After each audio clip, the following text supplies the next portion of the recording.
안녕하세요. 오늘은 교육대학원 석사 논문이 필요할까요? 라는 주제를 가지고 말씀을 드리려고 하는데요. 그래서 먼저 교육대학원, 일반 대학원에 대한 차이를 한번 말씀을 좀 드리고, 제가 왜 그 교육대학원 진학을 선택을 하게 됐는지, 논문을 왜 쓰게 됐는지, 이런 얘기들을 좀 드릴까 하는데요. 우선 저 같은 경우는 직장을 다니면서 학위 과정을 끝낸 케이스라고 할 수가 있어요. 경력을 유지를 하면서 대학원 공부를 했었기 때문에 사실 쉽지 않은 측면이 좀 더 있기도 했었고, 대학원을 진학을 하는 데 있어서 제가 직업을 그만두고 일반 대학원생으로 지낸다는 것이 사실상 생각을 하기가 어렵기도 했었어요. 제가 전에 다녔던 직장은 대학원을 다니는 분들도 꽤 많이 있기도 했었고, 그만큼 교육 분야에 있다 보니까 대학원 진학에 관심이 많을 수밖에 없는 거예요. 실제로 현직에서 일을 하다 보면은 거의 교육학 분야는 대부분 다 석사학위 이상이라고 보시면은 될 거라고 볼 수가 있고, 그렇기 때문에 아마 대학원 진학을 좀 더 고민을 하실 거라는 생각이 들어요. 저는 진로 상담 업무도 했었지만 교육기관에서 교육 행정과 평가 업무를 주로 담당을 했었어요. 이런 상황이다 보니까 대학원을 진학을 할 때 상담 심리학과를 갈지 아니면 교육 관련된 학과를 갈지 고민이 많이 되더라고요. 그러면 '난 어떤 학과를 가는 게 어울릴까?' 생각을 했을 때 저는 교육 쪽에 좀 더 관심이 많아서 '아 나는 교육학 분야를 전공하는 대학원으로 가야겠다.' 생각을 해서 진학을 하게 됐고요. "교육대학원의 장점이 뭐냐?"라고 말씀을 드리면 우선 직장인들한테 최적화된 시스템이라고 할 수가 있어요. 직장인들 같은 경우는 평일에 9시 에서 6시 까지 근무를 하기 때문에 이분들이 일할 수 있는 시간 외에 대학원을 다녀야 되기 때문에 평일 야간이나 주말 과정에 공부를 하기를 원해요. 그래서 저 같은 경우도 평일 저녁에 하루 대학원 가고 주말 내내 수업을 들었거든요. 보통 2 학점씩 3 과목이니까 6 학점씩 4개 학기에서 5개 학기 정도 수강하게 되고, 교육대학원은 일반적으로 5개 학기를 이수를 해야 하거든요. 그래도 그때는 결혼 전이기도 했고 저는 제 몸만 챙기면 됐었기 때문에 그것도 힘들다 어쩌다 막 그랬었는데, 어쨌든 주말에는 거의 시간을 온전히 빼야지 이제 가능하다라고 할 수가 있고요.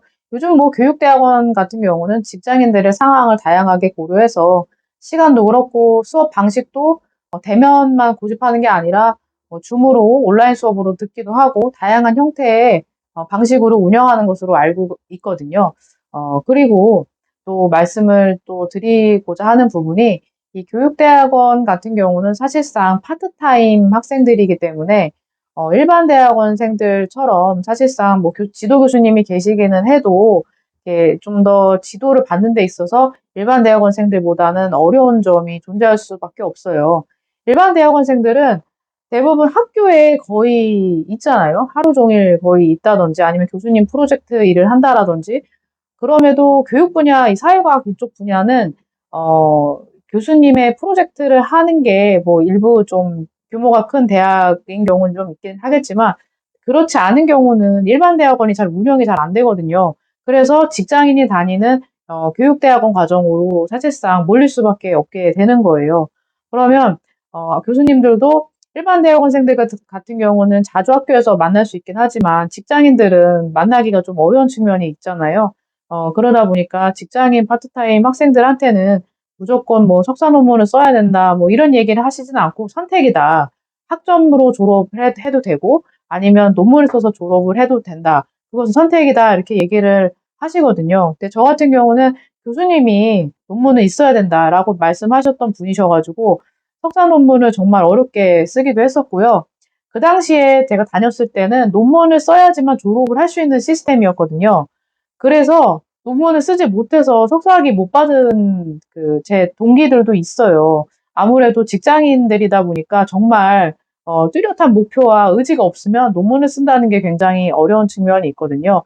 그래서 석사 논문을 쓰는 데 있어서 좀 고민을 해 보시고 '내가 정말 쓸 수 없는 상황이다.' 하면은 오히려 논문을 안 쓰는 편이 나을 수도 있습니다. 그렇다면 교육대학원 학생들은 석사 논문이 필요할까 말씀을 드리면은, 만약에 여러분들이 필드로 바로 나갈 계획을 가지고 계신다면은 현재 뭐 회사를 다니고 있어요.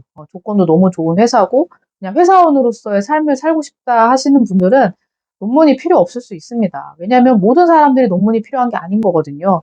이 학위가 필요해서 본인의 경력을 업그레이드 하기 위해서 필요한 분들이시기 때문에 그런 경우는 학점 졸업을 하는 것을 오히려 추천을 드려요. 논문 쓰는 것으로 했다가 만약에 학점 졸업을 해야 되는 상황이 생기면 또 곤란해질 수가 있거든요.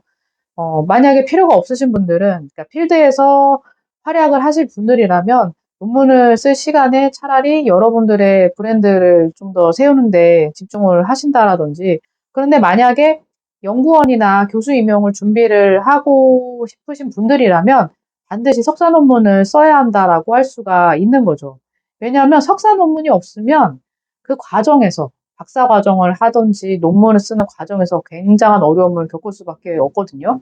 일례로 제가 대학원 박사 과정에 다녔을 때 생각을 해보면 석사 논문 없이 박사 과정 진학하신 분들이 몇 분 계셨어요. 그분들이 박사 논문을 쓰기 위해서는 최소 학술지에 몇 편 정도 투고를 해야 되는데 학술지 논문을 쓰는 것도 어렵죠. 왜냐면은 논문을 써본 경험이 없으니까 당연히 어려움을 겪을 수밖에 없는 거예요. 그리고 교육학 분야에서 사회과학에서 필요한 통계들을 알아야 되는데 뭐 양적 연구를 할 수 있고 뭐 질적 연구를 할 수 있고 각자의 연구 방식이 다르겠지만 양적 연구를 주로 많이 하거든요. 석사 논문에서. 그런데 그런 통계 패키지를 다뤄본 경험이 없으면 사실상 박사 논문 더 복잡한데 어 포기를 한다든지 아니면 업체에다가 내 논문을 의뢰할 수밖에 없는 거예요. 저 박사 논문 쓸 때 업체에 의뢰하지 않았거든요. 제가 석사 과정 때 이미 논문을 쓰기도 했었고, 그리고 박사 과정 중에도 논문을 계속 투고를 했었어요. 학술 투고를 했었기 때문에, 그래서 통계 패키지 기본적인 거는 다 다를 줄 알거든요. 그러니까 굳이 업체에 의뢰할 필요 없이 제 논문은 제가 제 스스로 쓸 수 있었거든요.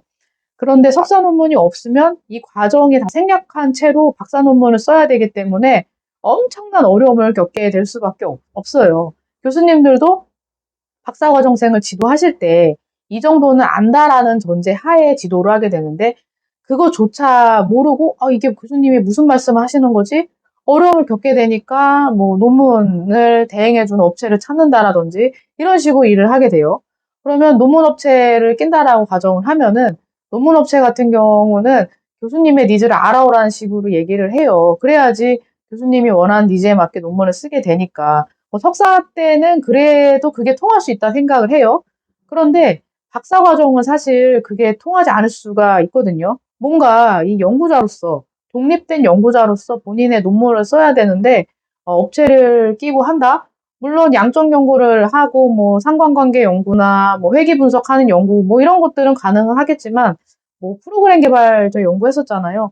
그런 논문들 같은 경우는 사실상 업체에 의뢰하기가 좀 힘들거든요. 제가 스스로 기획하고, 그다음에 운영하고, 직접 다 통계 돌려서 어떤 결과가 나왔는지까지 검증을 다 해야 되기 때문에 그런 부분이 어려움이 존재할 수가 있어요. 그래서 종종 대학에서 교원 임용할 때 석사 논문이나 박사 논문 둘 다 요구하는 경우가 있어서 논문이 없으면 이 사람은 연구자로서 뭔가 능력을 입증하기가 좀 어려운 측면이 있죠. 그렇기 때문에 각자의 상황, 여건에 따라서 준비를 하시는 것을 꼭 추천을 드리고 내가 향후에 그 대학에서 티칭을 하는 것을 생각을 하신다면은 꼭 석사 논문을 쓰시는 것을 추천을 드린다라고 할 수가 있습니다.